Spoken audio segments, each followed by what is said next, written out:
nous allons étudier, et ça va nous prendre encore un petit peu de temps, ce qu'on appelle la pharmacodynamie. Qu'est-ce que c'est que la pharmacodynamie? C'est-à-dire que je vais vous resituer tout ça, ne vous inquiétez pas, je vous ai fait un diagramme exprès qui arrive dans un instant.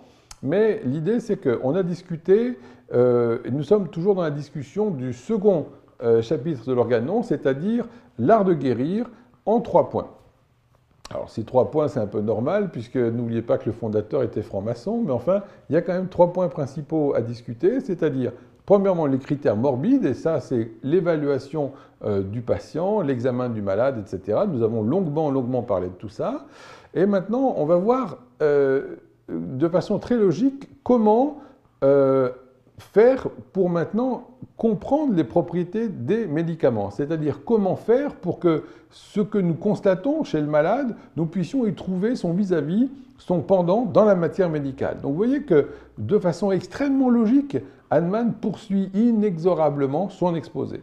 Maintenant qu'on a vu comment étudier, observer les phénomènes morbides, eh bien on va essayer de voir comment maintenant étudier les propriétés des médicaments. Et après seulement, on pourra faire la jonction entre phénomènes morbides d'un côté et les médicaments de l'autre pour voir comment tout ça, ça peut s'ajuster pour soigner les gens.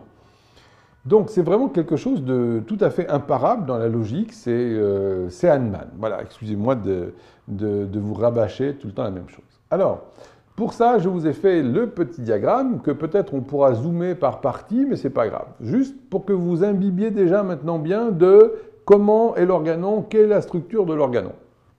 Alors, le premier point, la première grande discussion dans l'organon, c'est les principes généraux qui sont passionnants. Hein. Je crois que ça nous a pris plusieurs mois, 4 mois pour les achever.